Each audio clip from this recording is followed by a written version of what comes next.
Vivendi Sport a organisé un événement. Babengi Sarayende na ba événement comme prestataire. Il y a un service na a offert un événement minene na Congo pe ba inviter à signer contrat na awa pour venir prester. Donc il a betara musicien selon nenga na landela ki bango a betara musicien a signer pe ba contrat na ba artiste musicien. Donc il peut ba inviter qui awa pour venir prester. Pour la invitation à biso ya Ghana, je ne sais pas si Vivendi aussi était invité là-bas comme prestataire dans le service au Fraka na ba événement minene. Moi ce que je sais est que l'artiste na biso azara sollicité ming na ba événement minene. Événement biso à francophonie zalaki awa, vous allez remarquer que l'artiste est belé ambo na biso ba betaki. Donc déjà ceux qui 2, 3, 4 artistes amour na biso ba beti na événement ici nka ka président aussi bien zalaté. Mais ba griffe botika on se poser ba question, oh bozo se produire te ba production muta se produire na Congo les biso azate. Président aussi bi chaque année azamba production et belé ba festival et belé ba invitarai et za ba concert. Odomona batika ko na ignorance quoi. Festival. Oui, festival les concert. Ceux qui ba invité d'ailleurs ba concert au biso auto sala rana ba festival wana. Eza kutu mieux que ko le ka concert yo roza na misimbo no ke ko se produire place moko boy mais tu ne gagnes pas quelque chose. Mais festival les amusa les salemi bango ba organiser nyonso yo ba ka ba pesi yo caché non oyo prester.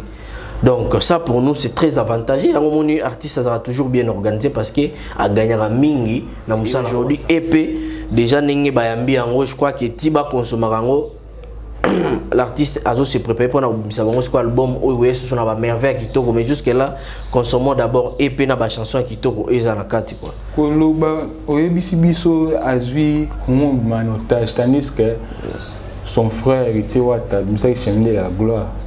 Parce que yo zoloba inos biazui comment étage so chemin de la gloire yo lobani pas ba spirituel so ba lobi ba on peut ba lobi ba kangi pe Congo.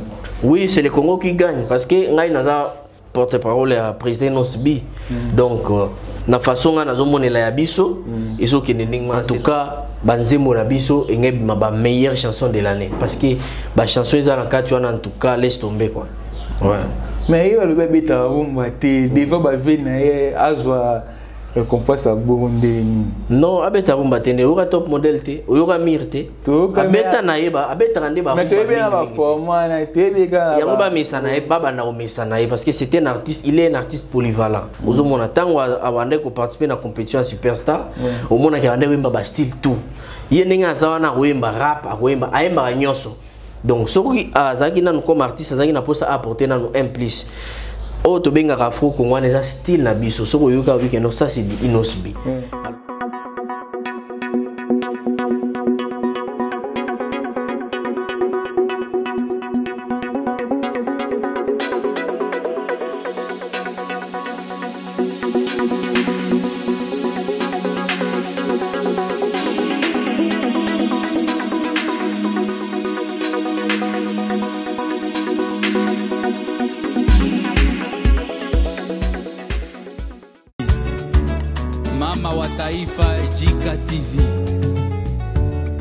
Bonjour fidèles téléspectateurs, ça dépend de l'heure qui nous suivent sur JK TV. Aujourd'hui on va parler de la musique de l'artiste Inosbi. L'artiste Inosbi a soit artiste ordinaire qui on a 3 sujets de Rubela. À propos de un sujet de Rubela, la cérémonie à clôture et à Jésus africain, 3e édition, et le deuxième sujet pour ne pas en tant qu'ambassadeur et à pratiquement mondial alimentaire. Et le 3e sujet de Rubela, en tant que calcul où il y a déjà le marché des disques déjà. Na plateau na la voix autorisée des artistes Inosbi, son porte-parole d'Afro Congo, Katia San. Bonjour. Bonjour Ndeko. Santé, Kimia? Oui, ça va très bien par la grâce de Dieu. D'abord, na pesi mbote na batu nyonso bazolanda biso de partout. Na pesi pe Mama Jika mbote isika zolanda biso pe le boss Inosbi. Mon président là où il est en train de me suivre quoi. Un mouvement isolé Kimia? Oui, ça va très bien en tout cas, tous à l'aise, surtout dans le moment où tous a vraiment na katia fête parce que calcul autour de ma projet au batu nyonso babanda kozela aujourd'hui va comprendre pourquoi Inosbi a oumela qui na kati studio pour ça la bango musala kitoko toujours continuer toujours na promotion quoi. Tout ça très bien na Afro Congo. Si j'ai habitué Bosso Ezali la prestation à Ghana. Oui. C'était bien son accueil d'abord de l'artiste. Oui, artiste Bayamba qui est très bien comme un roi. Je crois que Bamona qui na bilili vraiment mboka wana ba respectera ba congolais quoi. Et on to singa ming respect wana pe ezala pe na kati ya mboka na biso parce que l'artiste international Inosbi aza mutoyo azotombola drapeau ya mboka na biso likolo tant ba mboka ba pa bazo ya ndenge wana il faut servir pe bato mususu d'exemple pour continuer à respecter les jeunes leaders parce que Lelo il est en train de travailler pour promouvoir la culture congolaise. Donc Bayamba qui est très bien, bato nyonso bamona qui est G et les cas qui kitoko, bato bamona qui peut ba image à clôture et senga ikara mutolokola Inosbi qui ndeko clôturer biloko wana parce que c'est lui qui incarne aujourd'hui la culture congolaise quoi. Nassima, tout le monde est sous un studio, un artiste ghanéen, Stone Boy. Est-ce qu'il y a quelque chose qui se prépare? Oui, parce que les artistes racontent réunion sur artistes sur Bakutani Balingara toujours comme ça là, Moussala au Bango Bayebi. Je crois qu'il raconte na Bango et les inapercité, surtout que c'est une grande star aussi à Kuna. Kokuta na bango, je crois que comme même la biso pe ba surprise et belé oyo to communiquer sur que loko asikezali mais sinon bat ba s'attendre que l'artiste a koko ça la bango surprise quoi. Concernant Vivendi, na tout ça Vivendi. Oui, na yebi mais pas trop. Vivendi ils ont organisation et un grand spectacle partout dans le monde. Ma question est celle-ci concernant francophonie ou tous les cas la fois passée dans mon abussoir. C'est même organisation qui organise les genres des cérémonies. C'est eux même qui recrutent les artistes. Comme on a un grand cérémonie bon francophonie dans le pays nabiso, artistes nabiso Inosbi a été invité. Tandis que les mêmes organisations les mêmes sous la Ghana pour la 13e édition déjà pourquoi il y a une différence qui est 2023 l'artiste n'était pas performance qui est 2024. Non, je crois que Nandenga na ebeli Vivendi sport o ezalaka en francophonie. Tant on a qui kolandela ngo koya kozwa ba information par rapport à ça, Vivendi sport a organisé ba événement ti. Ba bengi sarayende na ba événement comme prestataire, yaza na ba service na o a offraka na ba événement minene na Congo pe ba invitaka aka ko signer contrat na ye awa pour venir prester. Donc yé a betsa ba musicien té selon ndenga na landela ki bango. Betara musicien té a signé un contrat na ba artiste et musicien té. Donc il peut ba inviter qui awa pour venir prester. Pour na invitation na biso ya Ghana, je ne sais pas si Vivendi aussi était invité là-bas comme prestataire na ba service au offraka na ba événement minene. Moi ce que je sais est que artiste na biso azara sollicité ming na ba événement minene. Événement biso à francophonie zalaki awa vous allez remarquer que ba artiste est belé mboka na biso ba betaki. Donc déjà ceux qui 2, 3, 4 artistes à Mboka na biso babeti na événement ici une kaka président aussi bien zalaté. Mais mingi surtout na ba invitation mingi ya libanda o ba invitera siko au Congo et ça la représenter mingi ba bengi sa biso. Mais oya awa komba bengi ça qui déjà ba congolais misusu to mona ki ba prestation na bango likaki très bien. Ici nga karaté président aussi bien zala. Peut-être ba contacter qui azala qui occupé parce que ba bande ko contacter bato. Bon, je ne sais pas s'il a été invité mais sinon bato déjà bazala qui invité.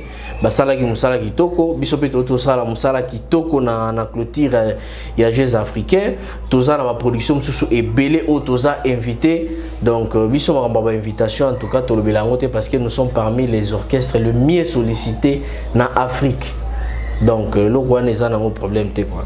Concernant grand événement bon est-ce que vous jouez qui ba félicitations pas ba collègue na bino musicien.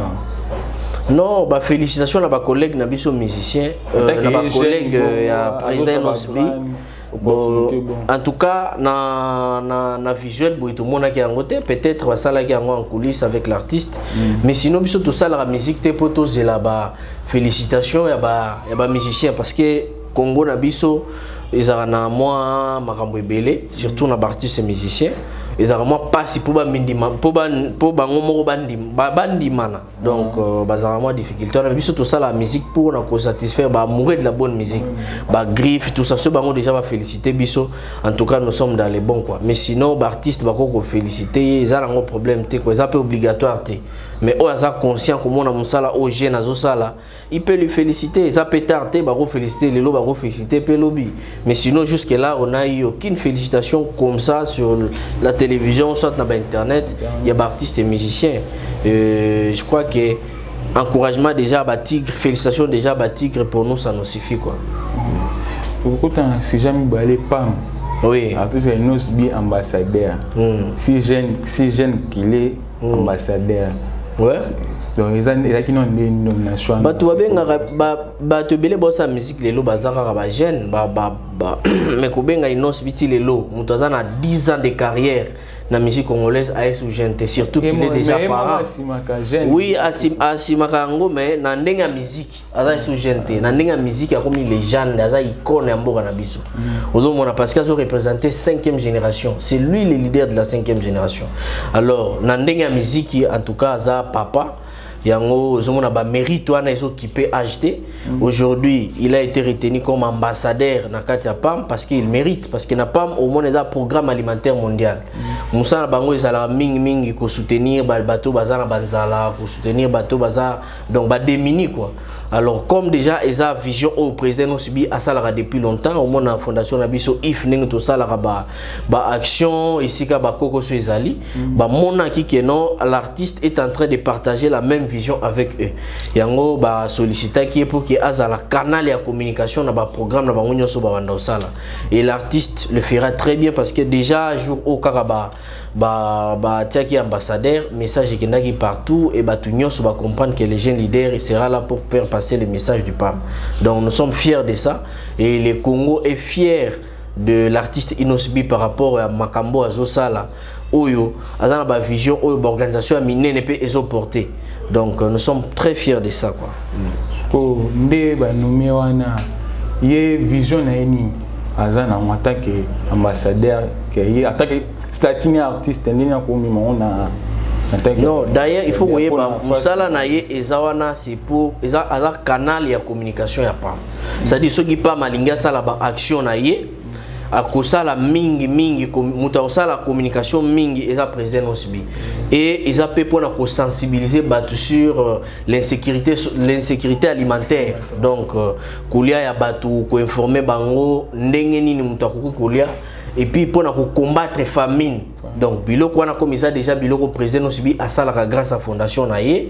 ko sunga bato bazangi eloko kolia eloko komela bazo partager presque même vision na PAM bakuta na pe déjà kuna na est sur place pendant que l'artiste était en pleine action PAM pe eyaki ko contribuer pe na ndenge na bango bakuta na ba moni que non l'artiste est en train de partager la même vision avec nous devons travailler ensemble pour que ba action na biso ezala vraiment palpable sur le terrain quoi et comme les jeunes leaders azamuto ba jeunes ba papa bankoko bango bayoki la kaye mingi puis balanda kaye mingi ba monaki ki canal la communication ya bien il faut l'équipage jeune leader quoi puis ça biso ba ces actions nous concernant ba artiste musu batikali oni ba kosabo to kota mal kamwe tali et puis na biso et puis ba kosala pona nini pona ba sensibiliser ba jeune ba artiste non wana eza passion ya mutu na mutu eza mutu mususu abotama na do ya kokabate donc eza message nanga tende kotinda ya kaba kokaba eza éducation ozomona comme eza eloko oyo ezala na nzoto ya président Nosbi asalaka yango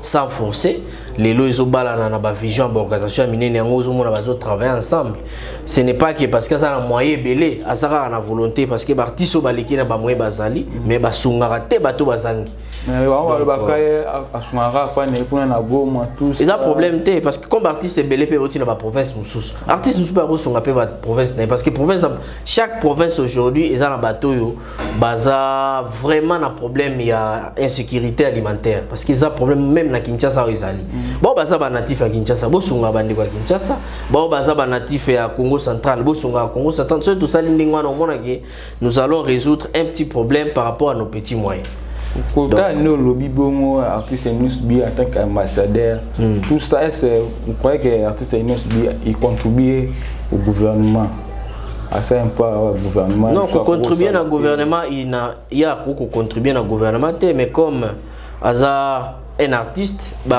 bazana ba droit na bango ba futara, ba œuvre na bango futara, ba futara ba taxe, ba futara ba impôt, c'est une manière de contribuer. Soit l'inga ba dans concert, il y a des taxes que l'impôt prélève pour contribuer na caisse na biso mboka. Donc l'artiste contribue positivement na mboka na biso, et même façon na ya ko travailler ko sunga bato à travers fondation na ye, c'est une façon de contribuer aussi na musala au l'état à salaka et puis à sali quand même quelque chose. Donc il contribue en quelque sorte quoi. Ouais. Et ce quartier a 5 titres. Ouais. Et là, sur le marché, ça passe bien, ça se déroule bien. En tout cas, d'abord, je tiens à féliciter Bagrif Nyonso de partout. Oyo balaki si vraiment bolingo na bango envers leader, parce que musala o ezaki facilité quoi. Batebele babande ko ndimate ke calcul tango ebimi osala makambo ezosala sur le terrain, mais biso toyebaki déjà ki ozala boy parce que on était avec l'artiste, tout le monde a qui façon musala ezosala ozala boy. Je crois que sur le terrain batu nyonso bazo remarqué que calcul ebimi, batu nyonso le Congo est pris en otage par calcul. Eza banzembo oyo presque nyonso eza na kati bato azo sepela lango ba challenge ezosalema sur TikTok et partout. Nous félicitons vraiment Bagrif pour continuer à consommer, pour continuer à consommer artiste na bino, pour contribuer toujours à continuer à faire la œuvre kitoko, parce que ça la épending na ba qualité supérieure oyo, ça demande beaucoup de moyens.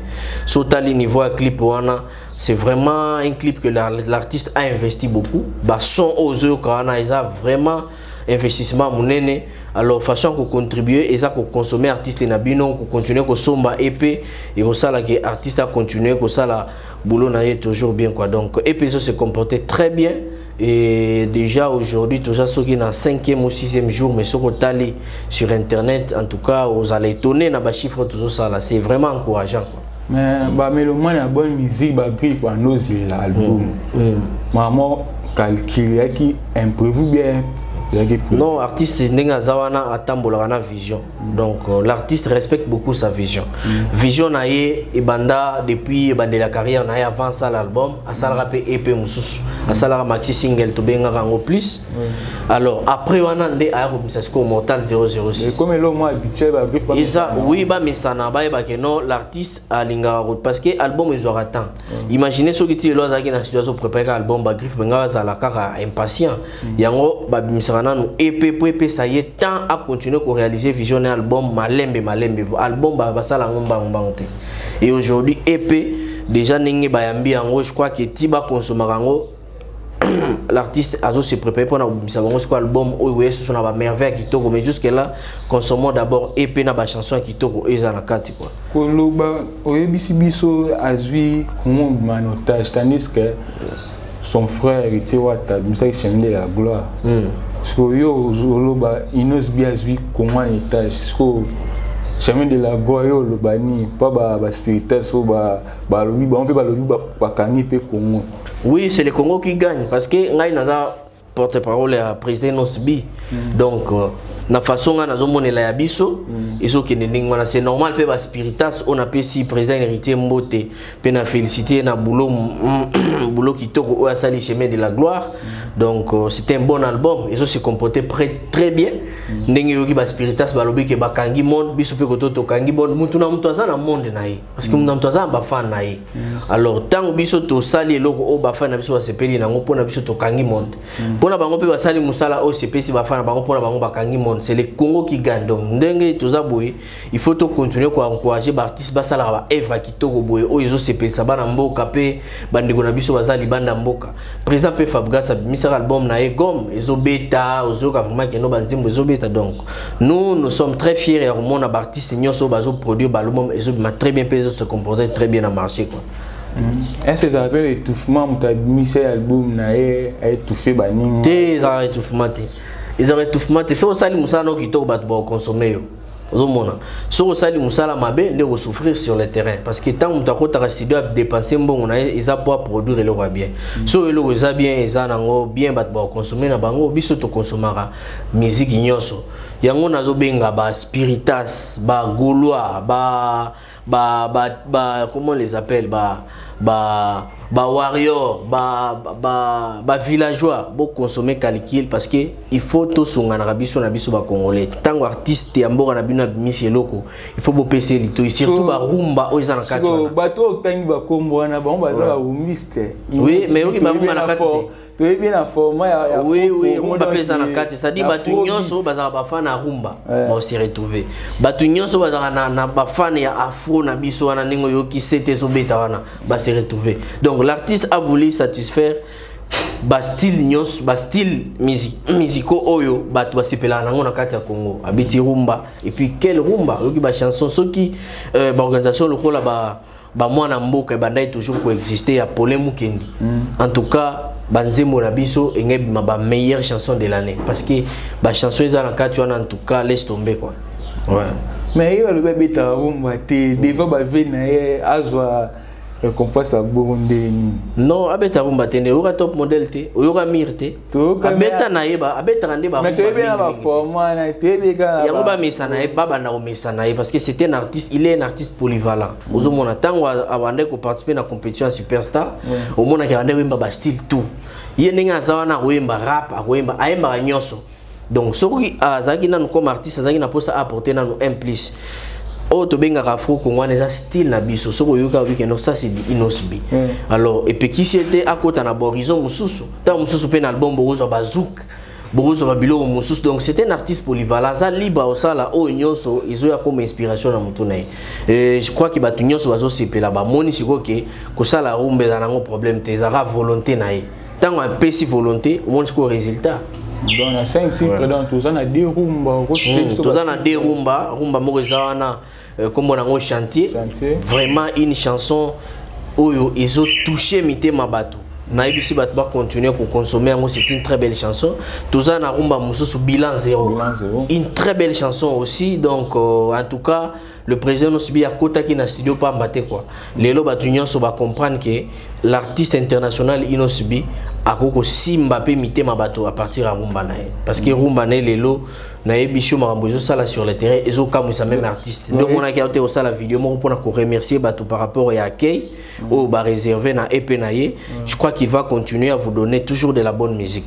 Il marche bien à TikTok, ils ont marché très bien, ils ont tambola kitoko biso en tout cas nzambe apesa biso moi grâce l'artiste inos biso ba bimisi loro bato ba pesa ga litoi bato ba pesa ga litoi parce que nanu bazala décidé depuis to bandati lelo on n'a jamais connu d'échec tout ça là toujours succès na bangam na biso nyonso pourquoi parce que tout ça va professionnel l'artiste c'est un professionnel il est entouré par des professionnels yango moyen à rater zate tant pas au temps pour na sala album boy ba tu peux oser sous déciter et fort tout ça là ezara ko sala mieux par rapport à F na biso akala moi tant to bimisi EP boy totala ki babilo na biso nyonso to bimisa ki il faut tout ça la mieux ko le kango tant to moni que to comme na capacité au sala mieux ko le kango ndi to bimisi.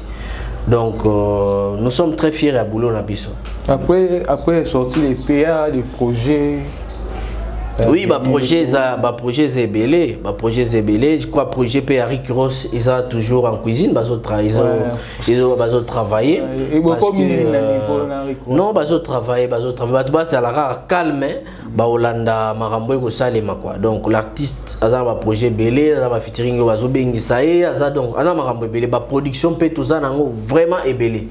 Je crois que déjà dans le mois de mai, artiste a bouger, à fin de l'année toujours en action parce que EPO et au même la biso ba merveille les ba griffe botika on se poser ba question oh bozo se produire te ba production on se produire na Congo les gabiso azate présent nous subi chaque année azamba production et belé ba festival et belé ba invitarai et ça ba concert odomona batika ko na ignorance quoi festival oui festival les concert ceux qui ba invité d'ailleurs ba concert obiso auto sala rana ba festival wana ils akutu mieux que les ba concert yo roza na misimbo unoke ko se produire place moko boy mais tu ne gagnes pas quelque chose mais festival les amusa les salemi bango ba organiser nyonso yo ba ba pesio caché non oyo presté. Donc ça pour nous c'est très avantageux. À un moment donné, artiste ça sera toujours bien organisé parce que à gagner à mingi na musala oasa.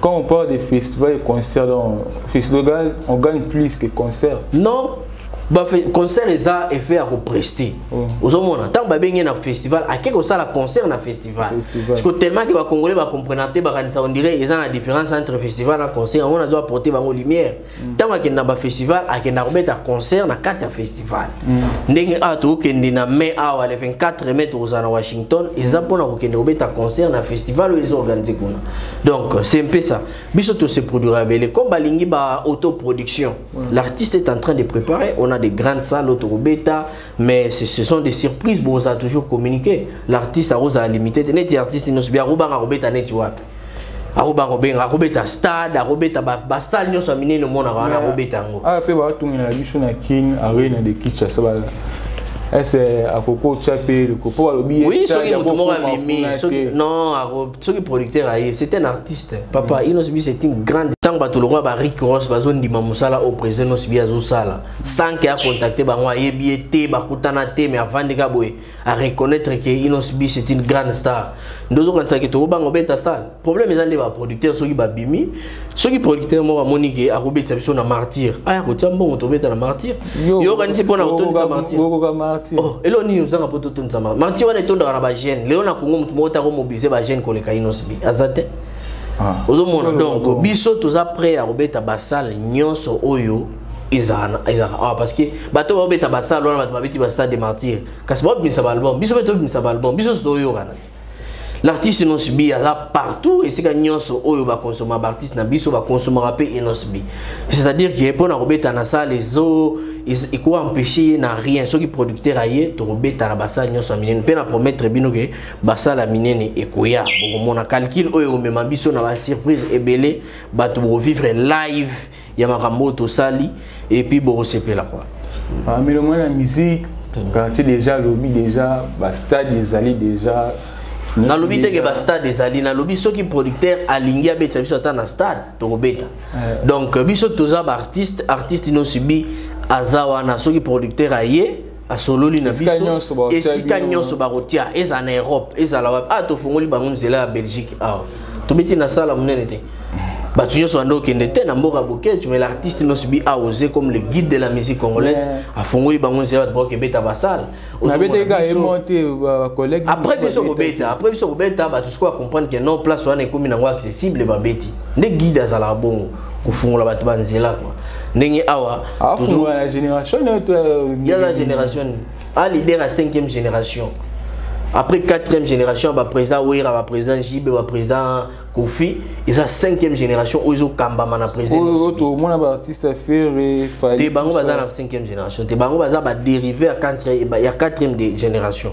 bango baza bana o 4e génération eboti mais Inosbi to zo bana ba papa na bango baza génération moko te baza génération moko te bango baza bana ya 4e génération za lo 5e génération peso bota wana et bota bana mona batu mususu ba mosala ala muki pena bo moni kaza na talana ya koti studio abandi ko sala donc skona za guide discours Inosbi mutu apesi mutu atelemi ba jeune ba moni pe que non na kozala pe mwana muke na bandi pe carrière musicale grâce à talent na vision na ngai pe na yokani na Congo kale saki po banda musique boye il faut uta na orchestre moni ba we ranson tiko ba brisa ke eloko na ba bi non biso to route pas été to sali pe makama baye basali makambo ba vandisi 4e génération 3e génération pe ya ndengwa na vandisi makambo 4e génération ye vandisi makambo après ba we rezaki pasi po yo outi pas été au sala makambo no pe vanda muto ay ko relever défi wana c'est le président Inosbi c'est un jeune encouragé donc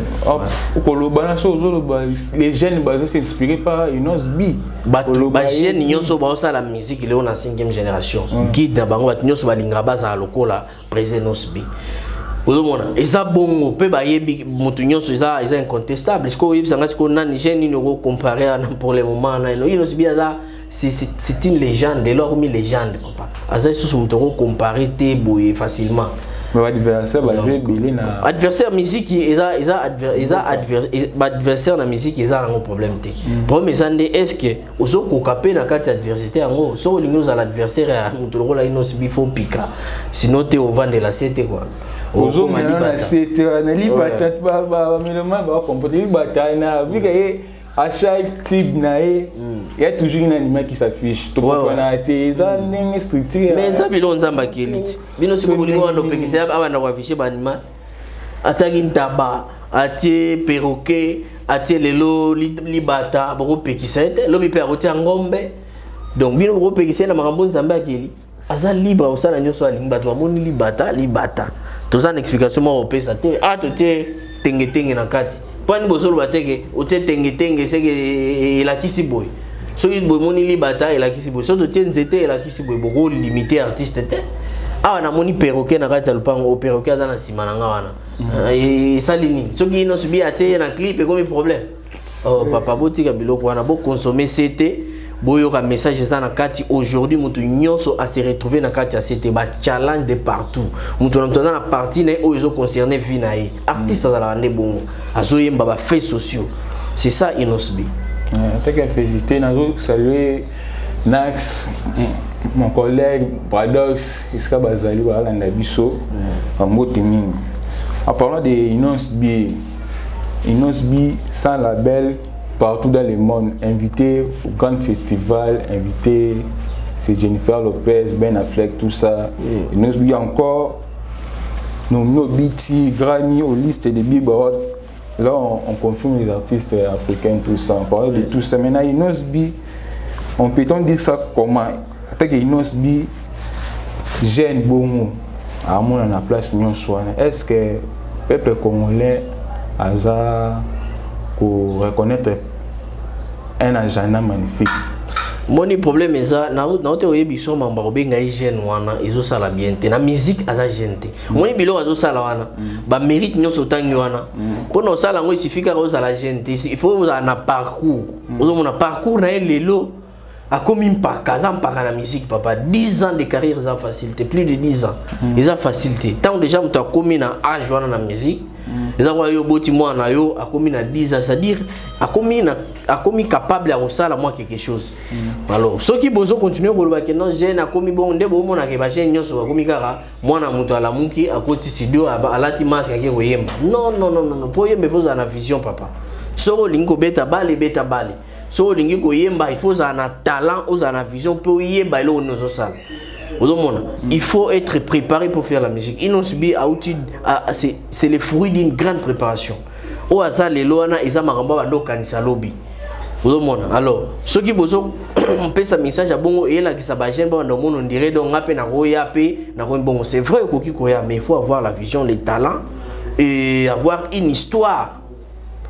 Alors nous encourageons bagène au la musique mais il faut pas s'attacher à des mingi na moto yo aza guide na bino parce que tant que ça la musique les lomoni que Inosbi nde moto azo représenter yo il faut s'attacher na ye pour appeler lumière ba artiste tant que mona moto moko bazo sa musala lokola azo évoluer il faut vraiment okende kolanda à la loupe makambo azo sala pour que koma lokola ye so moni moto aleki nzela moko boye ayebso ke non nzela oyo soko sali boye koya il faut l'en avoir conseil. Alors, bah jeune on so ba la musique, au balimba comme le roi président Nosbi, il faut s'attacher na ye, pour comprendre vision na ye pour que vous puissiez s'en sortir. C'est ça les conseils que je peux vous donner. Concernant le beaucoup s'attacher na ye, zo bandela on aime sous parti ça va s'attacher à l'ingéniosité. C'est un jeune ouvert à Osaranate. Moi na Congo surtout zaki na ba musicien sincère le rôle qui Nosbi, mais musique na biso kenda liboso. Donc, parce que c'est un jeune oh ça la musique avec sincérité, ça la musique avec détermination, puis avec amour. Souci na ezala ba jeune bazala. Ça la collaboration na pour tout mais awa.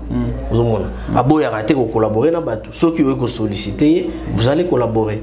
Vous avez donc ceux qui artistes baling ko collaborer na artiste azara ouvert, ceux qui azana temps, vous allez collaborer. Pour un artiste comme nous, qu'on nomme une grande récompense, bon, avoir des mines aux States. Peut-être que comprendre que les peuples congolais, mais c'est un musicien, bon, Tony, trop le bani. Non, qu'on nomme par rapport à mérite. C'est-à-dire, Maramboa Sala. Ils ont mérité à Zabilokouana. Mais tout ça, le peuple congolais, non, Bazomona, Batunde Baya ou dérouté, Bangona, information, mais bateau, Papa Batanga Bazalit. Il y a des intellectuels au Congo, non, les jeunes ici, il a vraiment une vision et aujourd'hui, il est devenu grand dans le monde. Biso puis biso de tous aboye, bateau, basala, campagne de dénigrement pour la carrière. il y a président Nosbi donc qui pas bango susté pour te dire que magana biso toujours ça là ils sont qui toujours bien ce qui bobo et qu'on dit même pas fait et qu'on dit la biso parce que aujourd'hui sur le terrain l'artiste est présent quoi.